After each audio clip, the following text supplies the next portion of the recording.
አስደንጋጭ ዜና በከተማዋ አቅራቢያ የጅምላ መቃብሮች ተገኙ። እነዚህ የጅምላ መቃብሮች የተገኙት ጦሩ ከተማዋን በኃይል ከተቆጣጠረ በኋላ ነው ተብለዋል። የአዲስ አበባ ጉዳይ በአማራና በኦሮሚያ ብልጽግና ክፍፍል መፍጠሩ ተሰማ። ከተማዋ የኦሮሚያ ዋና መቀመጫም እንድትሆን ሀሳብ ለሚሰጡ ተመካካሪዎች የገንዘብ ጉርሻ እየተከፈላቸው ነው ተብለዋል። ጠቅላይ ሚኒስትሩ በፓርቲው የኦሮሞ ቁጥር ከሌላው መብዛት አለበት አሉ። ጠቅላይ ሚኒስትር አብይ አህመድ ከኦቢኤን ያደረጉት ቃለ ምልልሳቸው አሁንም አነጋጋሪነቱ ቀጥለዋል። ሰላም ጤና ስጥልን የእኔን ወዳጆች፣ እነዚህንና ሌሎች መረጃዎች በዝርዝር እንመለከታለን። ለቤቱ አዲስ የሆናችሁ ቻናሉን ላይክ፣ ሼር እና ሰብስክራይብ በማድረግ የደወል ምልክቷን በማብራት ሌሎች አዳዲስ መረጃዎች ቶሎ እንዲደርሷችሁ ቤተሰብ ሁኑ። አሁን ወደ ዝርዝሮቹ እናልፋለን።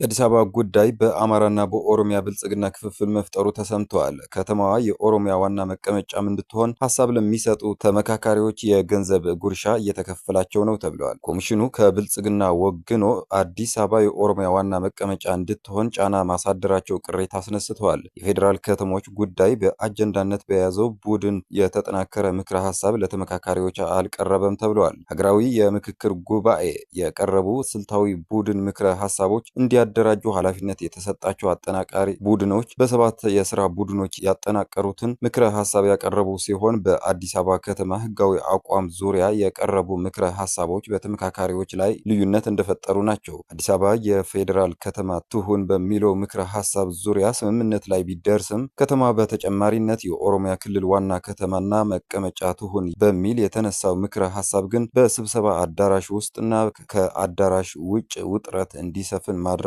ተመካካሪዎች ተናግረዋል። ይህ ምክረ ሀሳብ አዲስ አበባን በተዘዋዋሪ የኦሮሚያ ክልል ይዞታ የሚያደርግ ነው የሚል ሀሳብ የሚያነሱ ተመካካሪዎች ምክረ ሀሳቡን ለድርድር የሚያቀርቡት መሆናቸው ከሚገልጹ ተመካካሪዎች ጋር ሰጣ ገባ ውስጥ ገብተዋል ተብለዋል። በሁለቱ ስልታዊ ቡድኖች የተዘጋጁ ምክረ ሀሳቦችን አደራጅተው እንዲያቀርቡ ኃላፊነት የተሰጣቸው 30 ተመካካሪዎችም አዲስ አበባ የኦሮሚያ ክልል ዋና ከተማና መቀመጫ ትሁን በሚለው ጉዳይ ስምምነት ላይ መድረስ ባለመቻላቸው ምክንያት የአጀንዳውን ምክረ ሀሳብ አጠናቅረው ለስራ ቡድኑ ጉባኤ ማቅረብ አለመቻላቸው ገልጸዋል። የብልጽግና ፓርቲ አባላት በአጀንዳው ዙሪያ ለሁለት የተከፈለ አቋም ማራመዳቸው ቀጥለዋል። የፓርቲው አመራሮች አዲስ አበባ የኦሮሚያ አካል ትሁን የሚለውን አማራጭ ደግፈው ሀሳብ ሲሰነዝሩ የነበረው አባላቱን ማስጠንቀቁን ይታወሳል። አሁን ደግሞ ፊቱን ከተማዋን የኦሮሚያ ዋና ከተማ ትሁን የሚለውን ምክረ ሀሳብ ወደ ተቃወሙ አባላቱ አዙረዋል። በማዕከል ደረጃ ያሉ የፓርቲው ከፍተኛ አመራሮች አዲስ አበባ የኦሮሚያ ክልል ዋና ከተማና መቀመጫ መሆኗ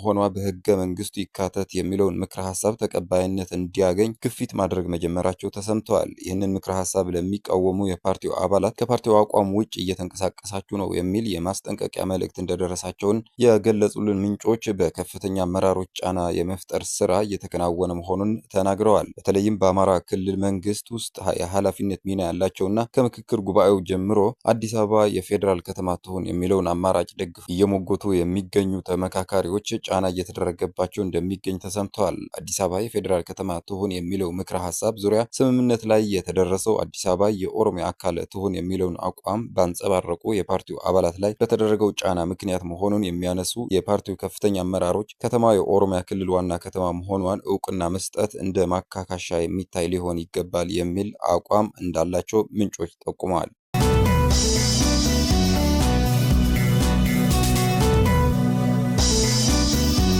ጠቅላይ ሚኒስትር ዶክተር አብይ አህመድ በገዢው ብልጽግና ፓርቲ የስራ አስፈጻሚ ኮሚቴ ውስጥ የኦሮሞ ብሔር ተወካዮች ቁጥር ከሌሎች ብሔሮች ተወካዮች ቁጥር መብለጡ ተገቢ ነው በማለት ከኦሮሚያ ብሮድካስቲንግ ኔትወርክ ጋር ሰሞኑን ባደረጉት ቃለ ምልልስ ተናገሩ። ዶክተር አብይ ለብሔር እኩልነት ሲባል በፓርቲው ውስጥ እኩል የስራ አስፈጻሚ ኮሚቴ አባላት ቁጥር ሊኖር አይገባም ብለዋል። የፓርቲው የስራ አስፈጻሚ ኮሚቴ አባላት ቁጥር በብሔረሰብ ቁጥር እንዲሁም በብሔረሰቡ ለሀገር ግንባታ ባለው አስተዋጽኦና ተሳትፎ ልክ መሆን አለበት በማለት አብራርተዋል።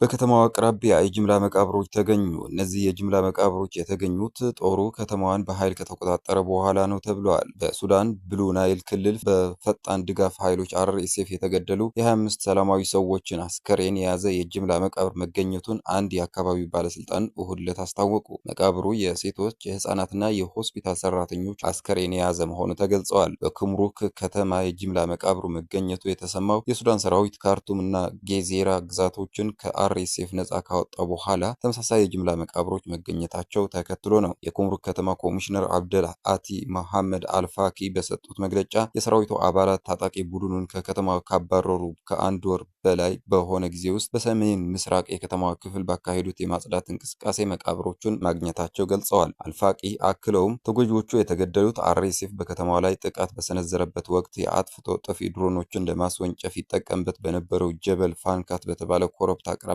መሆኑን ተናግረዋል። የሱዳን ሰራዊት ኩምሩክን ሐምሌ 1 2018 ዓ.ም መልሶ ተቆጣጥረዋል። አርኤስኤፍ ስትራቴጂካዊ የሆነችው ይህችን የድንበር ከተማ በየካቲት 29 ቀን 2018 በቁጥጥር ስር የዋለው በአብደል አዚዝ አልሂሉ ከሚመራው የሱዳን ህዝብ ነጻ አውጪ ንቅናቄ ሰሜን ኤስፒኤልኤምኤን አንጃ ጋር በመሆን ከኢትዮጵያ ድንበር በኩል በጋራ በከፈቱት ጥቃት ነበር። የሰብአዊ መብት ተከታታዮችና የአካባቢው ነዋሪዎች አርኤስኤፍ ኩምሩክንና በአቅራቢያ የሚገኙ የብሉ ናይል አካባቢዎችን በቁጥጥር ስር አድርጎ በቆየበት ወቅት ከህግ ውጪ የሰዎች ግድያ፣ ዘረፋና አስገዳጅ ማፈናቀልን ጨምሮ በርካታ አሰቃቂ ድርጊቶችን ፈጽሟል ሲሉ ከሰዋል። ከኢትዮጵያ ጋር የምትዋሰነው ኩምሩክ በሀገሪቱ 10 ዓመታትን ባስቆጠሩት የእርስ በርስ ጦርነቶች ውስጥ በተደጋጋሚ በመንግስት ኃይሎችና በአማጽያን ቡድኖች እጅ ስትገባ የቆየችና ለግጭት የተጋለጠች ከተማ ናት።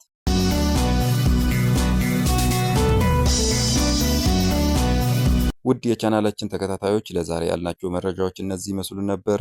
ተጨማሪ መረጃዎች ቶሎ እንዲደርሷችሁ ቻናሉን ላይክ፣ ሼር እና ሳብስክራይብ በማድረግ ቻናሉን ተቀላቀሉ። መልካም ጊዜ